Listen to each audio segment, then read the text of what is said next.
nkomawo nga ndi mulamu. Amina.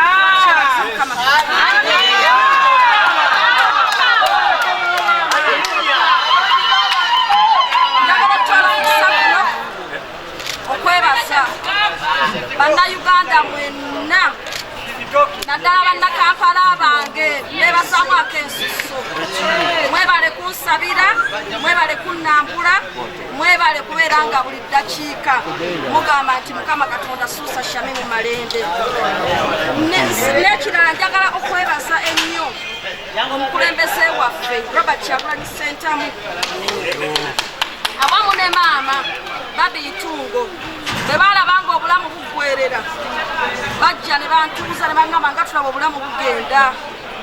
Tubadde tusaba tukole kyonna ekisoboka ofulume ebweru w'eggwanga obeere ng'ojjanjabibwa, era ne bakola buli kisoboka okulaba nga nfuluma. Era bwe nafuluma ogenda Mwagaka n'Hospital entakera babadde bankubira ku masimu maama ne pulezidenti okugezaako okulaba bwendi. Era njagala okwebaza nnyo pulezidenti ng'asinziira wano ebigambo byo bya kansoli. Pulezidenti ankubidde ng'amasimu n'abeera nga nkansolinga ng'amba Shami ojja kuba bulungi, tukyakwetaaga, ensi ekyakwetaaga. Mukama tayinza kutwala kati tusaba Mukama Katonda abeere ng'akusuusa. Ate nga ne maama naye bw'ati oba olyawo ekiro nga maama Babi naye akola ki? Akubako. N'olwekyo njagala okwebazamu akensuso. Ate mu kkoweero lyennyini siyinza kuteebaza bannange ffenna bwe tuli mu Family National Unity Platform. Mwebale nnyo baganda bange, mwebale. Njagala kukozesa mukisa guno okubeera nga neebaza abantu mwenna mu biti byammwe abaasituka ne mugenda ne munziikirako omukadde taata, kubanga ffenna tukimanyi nti nafiirwa omukadde taata nga ndi mu ddwaliro ne sobola na kumuziika. N'olwekyo mbeebaza nnyo mwenna bannayuganda okubeera nti mwasobola okubeera nga munziikirako taata Alhaji Jamal Ahmed Ssebuta Malende. Mwebale nnyo, mwebalire ddala. Ate okusingira ddala delegation ate neekulemberwamu Pulezidenti waffe Robert Kyagulanyi Ssentamu naye n'abeerayo ddala kuziika n'obukulembeze bwa NUP bonna. Mwebale nnyo, mwebalire ddala bannayuganda, bannakampala mwenna ne Family National Unity Platform okubeerawo. Njagala okwebaza Supreme Mufti ow'Ekibuli ne delegation yonna Sheikh Lunanoba ow'ekitiibwa omulangira okuba nti obubaka bwatuuka. Mubadde munsindikira essala ate ne mu kuziika. Supreme Mufti wakiika bulungi ku ttiimu y'Ekibuli. Tweyanzizza nnyo, tweyanzeege. Nsaba Allah abeere ng'abawa empeera esinga obulungi. Mu nsonga eyo era ey'otaata njagala kutwala mukisa guno okwebaza Katikkiro w'ekika ky'Emmamba wamu ne ttiimu yonna nga bwe mwajja era ne mubeerawo okubeera nga muziika taata n'okumusiibula. Bannange buli alina kye yakola ku kujjanjaba taata, ku kuziika taata, tumwebaza nnyo, tumwebaliza ddala. Nsembyayo bakulembeze bannange mu kibiina kya National Unity Platform, ba Foot Soldiers, bakwano baffe bannange, buli omu kye wakola mwebale nnyo, mwebalire ddala okubeera nga mwampeesa ekitiibwa ne mugamba nti taata wa Shamimu katugende tumuwerekere Shamimu nga bwali muki mu bunafu. Mwebale kubeera famire ennungi. Olwaleero nkomyewo naye nga sikomyewo mu ngeri ya bulijjo ng'era embeera bwe mugiraba. Tubadde gye tuli naye nga naffe bigenda mu maaso mu Uganda tubiraba. Era olumu tubadde tusindika obubaka okuvumirira yadde ebiteeka by'ebiyisibwa mu palamenti n'embeera y'okutyoboola eddemba ly'obuntu egenda mu maaso.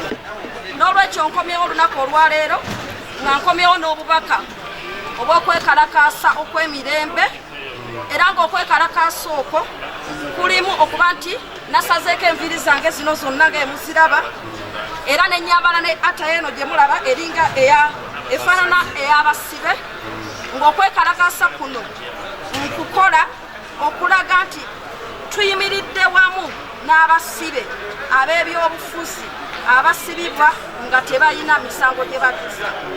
Mu kiseera kye kimu nga ndaga okwekalakaasa kwange olw'abo abantu bonna abasiba bali mu makomera ate bayinza okuba nga si ba byabufuzi naye nga tebawozesebwa. Abantu bongedde okukwatibwa mu mbeera etali y'amateeka, baterekera mu bifo ebitali by'amateeka, tebawozesebwa mu biseera, babasuuza bubi nnyo, ne balwala tebakkirizibwa kujjanjabibwa mu biseera, so tufiiriddwe obulamu bungi.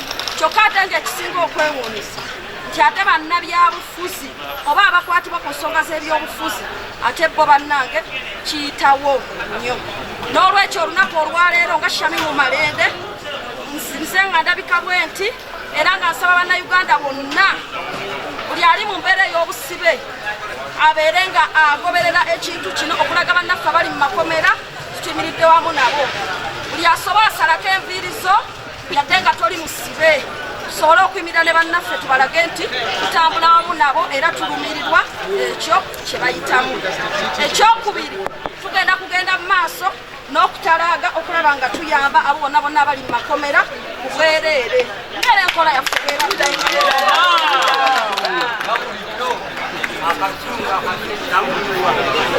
waliwo ne activities endala zetugenda okukola mu maaso awo naye nga activities ezo tujja kubanga tuzibuulira bannamawulire ezikwata ku kununula eddembe ly'abantu ate wamu n'okubeera nga enteekateeka yaffe ey'abannakampala ne bannayuganda banyigirizibwa tujja kwongera okujanja mu maaso awo naye essaawa eno nsaba munzikirize nkowole mwenna bannayuganda abakwatibwako naddala bannakampala abange nti abantu bangedde okusibibwa awatali bwe nsonga buli muntu yenna ng'omanyi nti wali omanye ekkomera bwe liruma ng'olina omuntu ali mu kkomera oba nga tokkiriziganya na mbeera yakubeera nti abantu basibibwa ebwemage beera ng'ogoberera protest eno gye tuyise peaceful protest ey'okuba ng'osalako enviiri programs endala tujja kuba tugibategeeza.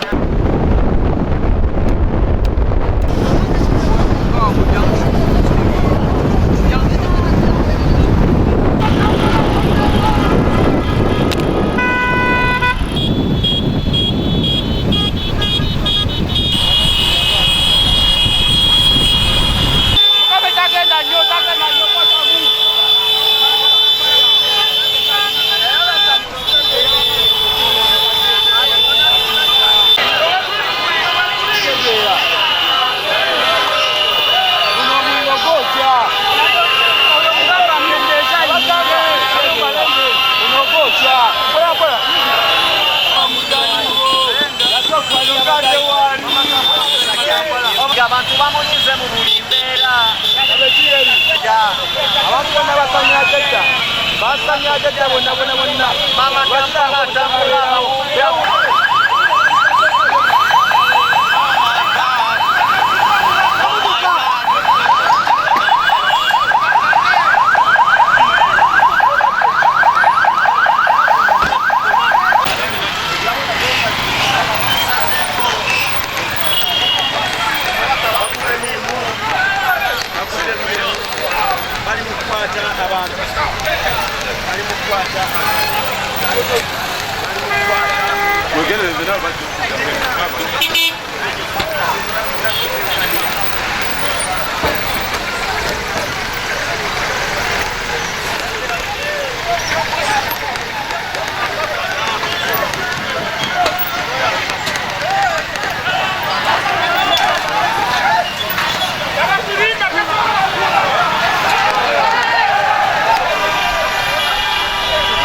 mwegenda kubulako essimu kwebbiri ogenda kubulako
kwerinda jukira nti abadde mu ggwanga erya Kenya ku bujanjabi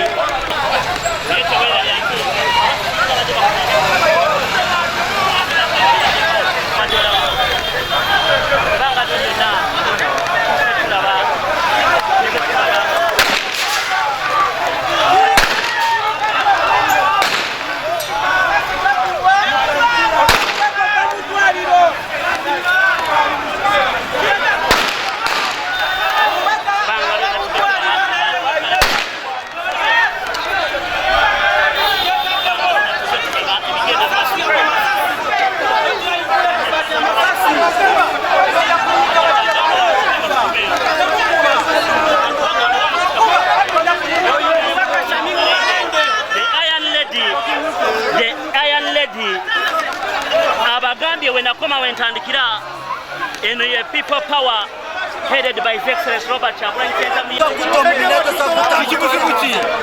twetombaka waffe bulungi nnyo Honorable Sham Malende batuteeze mukubo olw'okuba bakozesa obumenyi bw'amateeka nebatandika tukuba amasasi naye nga lwakiravu ya mubaka Honorable Sham Malende akomyewo naye basobola okutta omuntu naye tebasobola kutta muntu ali muntu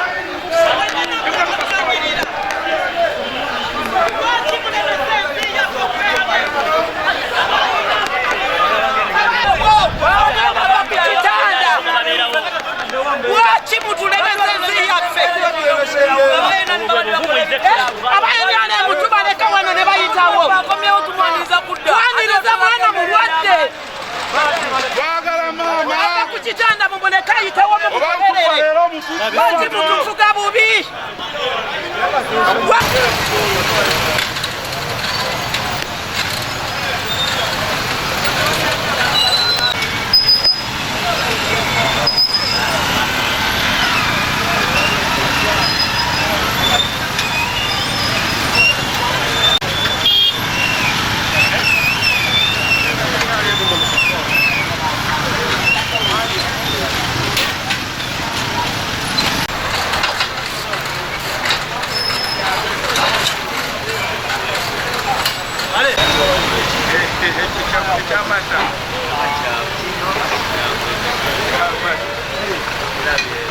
Haru, no kozo yesu kwatiramu.